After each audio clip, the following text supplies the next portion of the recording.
Hi, this is Drea Simone, and I'm here with my bestie, Destiny. And this is my first YouTube, and we're going to be talking on a number of topics. But today we're going to be discussing what does a healthy relationship look like and what does a toxic relationship look like. We're going to be also talking about numerous of things like submissive women, don't forget that. So yeah, submissive women and like just things that are going on in the world, hot topics, just everything. But I would like to start it off by saying or giving my opinion on what a toxic relationship look like. So a toxic relationship to me looks like manipulating, condescending, never can take accountability. Some guys and girls that can't ever say sorry, can't ever apologize. They're controlling. Oh yeah, controlling. And what? There's something narcissism. Well, that's kind of like all. Yeah. Narcissism is kind of like that. Take accountability, stuff like that. Yeah. So Destiny, what are some things, or give me an example, or do you have any examples of like? I think you hear this a lot with people, like they just keep going round and round with each other. Like they break up, get back together, break up, get back together. That's toxic, because what's the point of having a relationship if like 50% you're in, 50% you're out? Y'all break up for probably the same reason and then get back together. So that's the main thing on top of everything you said. I honestly feel like, you know how like when people be like, oh, I changed and I'm better, like in a short span of time. I just really feel like nobody changes that quick. Yeah. And I feel like it's kind of almost like manipulating to tell somebody that and try to be like, oh, I changed and I'm a new person. And then as soon as we've talked about this before, as soon as that person gets with you or get back with you and get comfortable with you, they're doing the same thing over. Now, do you think they have to verbalize that they changed, or if they really change, they just do it and they don't even tell you I changed, you just notice it? Or do you think like it really doesn't matter, like they can verbalize it and change, or it has to be one or the other? I feel like if you are in a space where you were the person that did that person wrong, I feel like you should be able to verbalize that, but they should also be able to see it with your actions. Because so you can tell them like I changed, and then their actions show it too. Yes. Okay. And I feel like somebody that's just telling you, oh, I've changed, and oh, I love you, and oh, this, and you're the best, and you can't see anything. You can't. There's nothing tangible. Ain't nothing changed. For you to see, then there's nothing that changed, in my opinion. So. And I think a lot of people, well, I ain't gonna say people, women will hold on to the hope that there is change, that you're gonna change, or we'll take like that little 0.5% that we see that you're working on, and then they're still doing the same thing usually. Like it's really no change, but we just keep holding on to that. Hey guys, so I had to move the camera up just to get a better view of us. We're just gonna keep continuing on. We're gonna dive right into the healthy relationship part. So Destiny, what does a healthy relationship? We talked about the toxic relationship, but what does a healthy relationship look like? No cheating, first of all. Okay. Communicating, being open with each other, not playing games, like being transparent, it's kind of the same as transparent, but just like letting each other know where you stand and not playing like the toxic games and going back and forth. That way, if the person knows where you stand, then you don't do this whole breaking up, getting back together. What is the toxic game? Because some people might not know what the toxic game is. Phone died, we're back. Okay, what was I talking about? You were kind of like going into describing healthy relationships. Yeah, communicating. I remember communicating and stuff. Yeah. Let me think. What's the next thing? Everything with me is communicating and being open, not lying. We hate liars. Yeah, I just feel like when you're dealing with somebody, you should just be straightforward. Like, tell them what you want, tell them what you don't want. If you really want to be in a serious relationship, tell them. If you don't, then tell them. Then tell them, say, I just want to, I ain't gonna cuss, but you know. I just want to, you guys fill in the blanks. Or you just want somebody to talk to, you want somebody to hang out with, you want somebody to sleep with every once in a while, you may want a relationship, you maybe don't, you want to get married,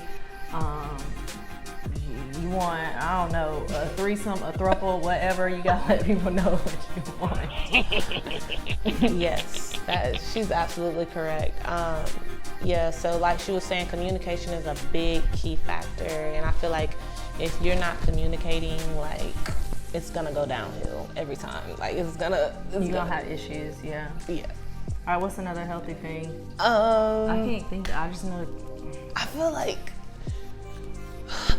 okay. Here's a thing that I feel like. Oh, supportive. That's my other thing. Okay. That's all I got. Supportive, of course. Be supportive. Support your person. Don't be in a relationship and be low key hating on your partner. You thinking about a specific person, Drew? No, I'm not. Yes. I'm just talking in general. Don't be a low key hater. Okay. My thing is, I really feel like you guys should have fun together. That's how you keep your relationship going. That's part of it being healthy, is having fun together? Yeah, having fun together. So if you're not having fun together, it's not healthy? Well, I mean, if you dated me, if you dated me, like, I want to have fun. Like, I want it to be exciting. I don't want it to be in no boring behind the relationship. But after like 20 years, you think it's still going to be exciting? You gotta try new things. You gotta do different things. But in 20 years, how many more new things do you think there is out there? There's a bunch of stuff in the world. Like what? Deep sea diving, niggas. Like, you ain't gonna do that. Yes, I am. No, the hell you're not. Yes, I am. You are not finna be out I'm gonna deep sea dive. All right. So it's just, have fun, like, explore, do different things. And I do not recommend when I say explore, have fun, I do not recommend bringing somebody else into your relationship. That's not what I recommend. What about you? Why? Because I just feel like, there's other things that can transpire that your partner may like that person a little bit more than you and leave you, or cheat behind your back, or do things that you didn't like, and there's always some type of competition. There's always some gray area too. Yes, always gray area. Like, you think they try to put the rules in place, but if you notice when you listen to these people on TV who do this or whatever, somebody always break a rule and then it's all hell after that. Yeah. So that's really not going to help you unless your relationship maybe started that way. But if you just want to be married and be in a monogamous traditional relationship, and then you think, oh, let me bring somebody in every once in a while or whatever. Never works. I mean, yeah, I don't know. I haven't heard nobody that said that word. And a lot of times too, like, the one lady, who's the one lady? Oh my gosh. She's a celebrity. He's a celebrity. They both sing. Oh my God, they're on something. They were on one of them celebrity hip hop shows or whatever, and I think they brought a female into their relationship. And what ended up happening was, I don't remember. I don't remember their names, but they're R&B singers. But anyway, what happened was, I think he got jealous, and I think she started messing around with the girl a little bit more. And they've been married for like 20 years, but they almost got a divorce. But he was cheating and stuff because he was running around in his R&B group. It's like a 90s R&B group. It's just a mess. Are you talking about the one that Diddy produced or no?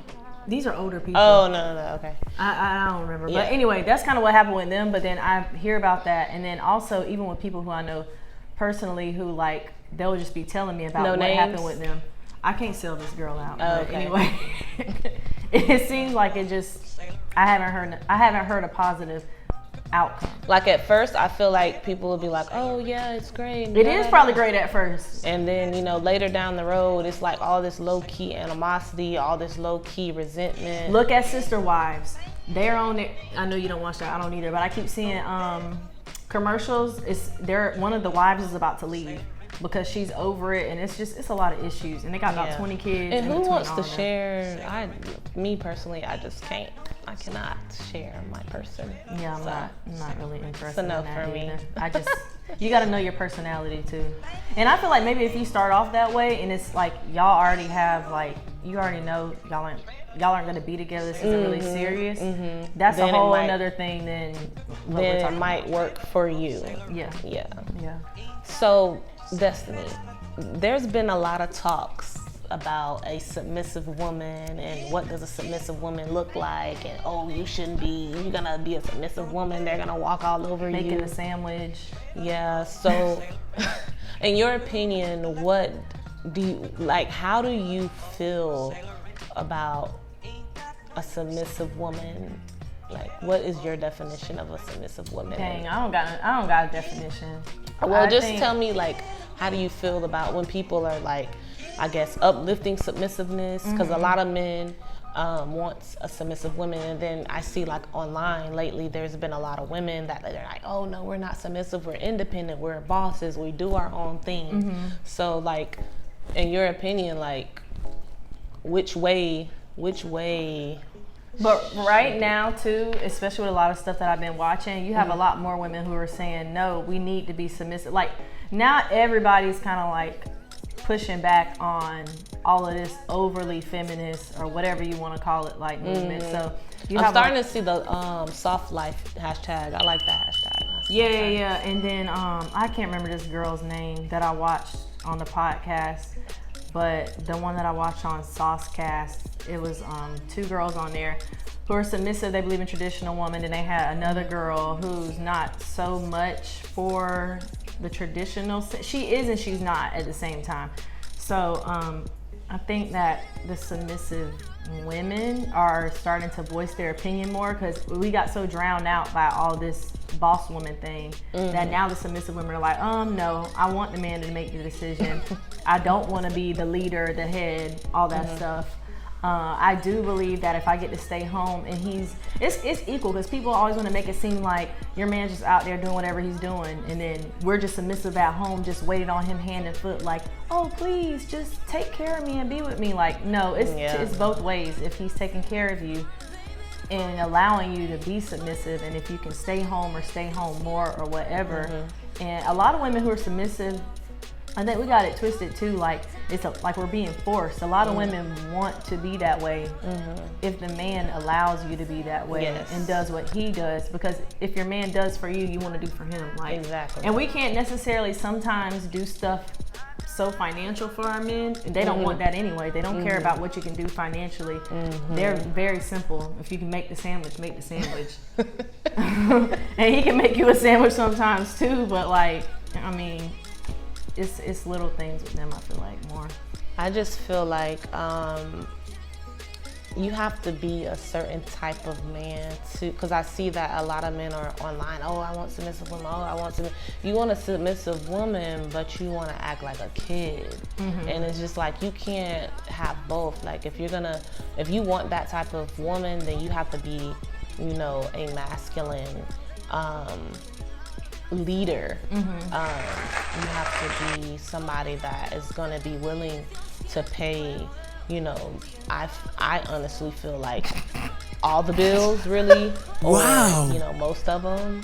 What if the woman want to pay all the bills and the man want to stay at home? Then she needs to be in my opinion, I just feel like that's very masculine. But to each his own. And this is what I think that we need to stop doing. Whatever you want to do, that's your business.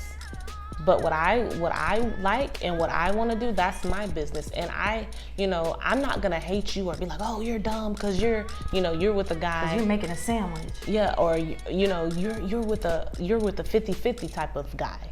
And I'm telling you, no, I don't like a 50-50 type of man. I like a guy that will predominantly take over, my bills. But you're a gold digger. That's what they say. That's what they'll say. They'll call me a gold digger. And but instead of judging, whatever works for you, make it work for you. Preferably. It depends on the age range too. A lot of times, like, if y'all get together, let's say in high school, and then you start college together, let's say you get married at 18, 19, 20. Yeah. I mean, a lot of times y'all probably are going to be doing 50-50 or something. It's probably not going to be one person. Right, because you're both at a certain age and you're both building and you both have to get, you know, your stuff together. Mm-hmm. But, you know, we 30 plus and you don't got it together, nigga. You know, it's I don't know. And you know, everybody's timing is different, but, you know, I feel like, you know, if you're a man and, you know, you're not, you know, you don't have it together all the way, you know, financially, and you really can't provide like that, I just feel like you should just focus on yourself, get yourself together, so you don't have to worry about no woman being like, oh, can you do this for me? Can you do this? Oh, can we go here? You know, just stressing you out. And men say that all the time too. Rich men, like all these like millionaire, billionaire channels I watch, you know, they say, don't be worried about women till you get yourself together first. I mean, you really need to. And then women, together. I just feel like you guys, you know, focus on yourselves. You know, don't be trying to like run and find a man. Like, focus on yourself. Focus on getting yours. Let the man come to you first. All of this, don't get me started. All of this, I asked for his number and I came up to him and I let him know my intentions. No, the man comes to you. You draw the man in. Yes. He finds you. It ain't the other way around. We don't go searching and looking and all on every social media and what's the online dating site there is, trying to get somebody. Like, you're just so desperate, especially if you're young and you're pretty, you got a nice body. Why are you doing that? Mm-hmm. Why are you out there on the hunt, on the prowl? I mean, if you really want to be, now if you just want to have sex with dudes and just chill with dudes or whatever, yeah, but like, if you're really trying to find somebody, let them come to you. Mm-hmm. Stop pulling them in and attracting them, and probably the relationship will progress a lot better when that man is actually like seeking you out instead of the other way around. Right, I totally agree, because it just never works the other, like, I'm not saying that it never, because it does. It's women who, like, they went up and got the number from the guy and they're married and, you know, all that. It's not to say that it never works, but, you know, it's just you are the prize, ladies. I think the chances are higher. And I just feel like nowadays, like, especially in the Gen Z generation. What's Gen Z? That's after us? No, is that before? That's before us. I think it's we're millennial. We're millennium, and then there's Gen X is after us. Gen X, and then Gen Z is before us. Okay. No. I ain't got my phone to Google. We're recording on my phone. I don't know, but we know that Gen Z, I feel like a lot of, like, the Gen Z guys are coming up very feminine, and a lot of... So you mean the ones after us, then? No, the one before us. If they were born after us, they're younger than us. Yeah, that's what I meant. The ones after. Wow. I was totally getting at. Like, that's what Okay, so the younger generation of men, you're saying they are... I just feel like it's a lot of feminine energy. Like, they want to be girls. They want to be taken care of. They want to be catered to.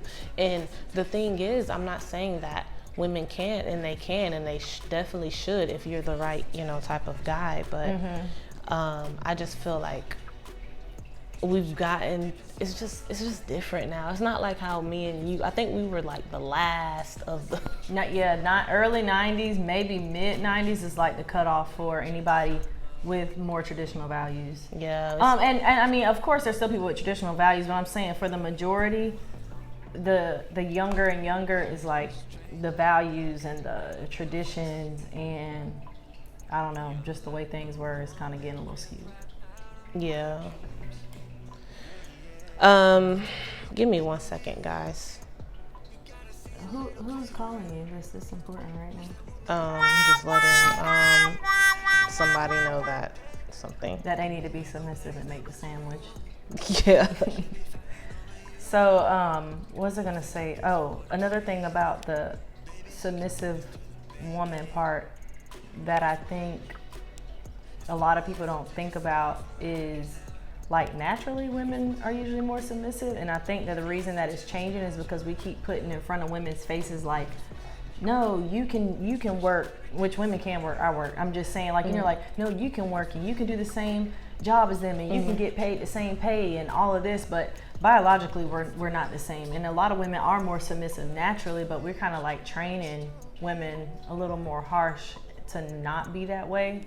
And because I used to kind of be that way too, like, I'm not finna do this, I'm not gonna do that. But the older I've gotten and the more feminine I've gotten, I don't really believe in, you know, just trying to be so independent. That's the word for it. Yeah. It's not even really submissive, it's just so independent. And I think that we should allow, you know, a man to come in and take some of that weight off, because that's what they're for. That's what they're here for, and we're here to take some of that weight off of them. It's like a give and take type of thing. I think that's how it should always be. Sure. So Destiny, is there anything else on this relationship thing? Were you ever in a relationship or that you could say that was toxic or healthy, or something that you personally you don't have to give no names, but personally that you would like to tell the audience? Or make like, I don't want to know my business. Okay. So on that note, I think that we are done for today. I think we hit on a lot of topics. I think that we covered a lot, and you guys can just put your commentary down and let us know what you think. Me and Destiny would love to hear back from you guys. And remember, this is Talks with Drea Simone. Bye. Bye.